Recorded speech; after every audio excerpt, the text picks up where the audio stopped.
Like I said all along, it was never about chasing giants, it was about catching nice fish in a nice environment. It was dug back in the 1800s, it's fed by a stream at that end. You've got a boathouse over there and a dam wall at the other end of the lake. It's got such a carpy vibe about it, you just can't help but feel inspired.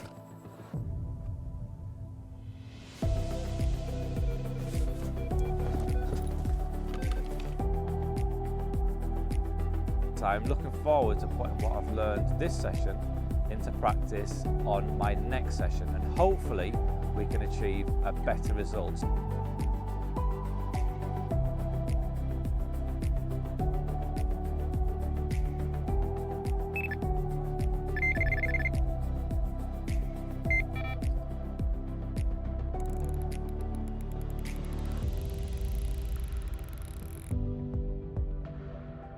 Yeah, it's a proper old character. It's actually my biggest fish from the venue so far. So yeah, I managed to end my campaign with one of the old A team. So that was nice.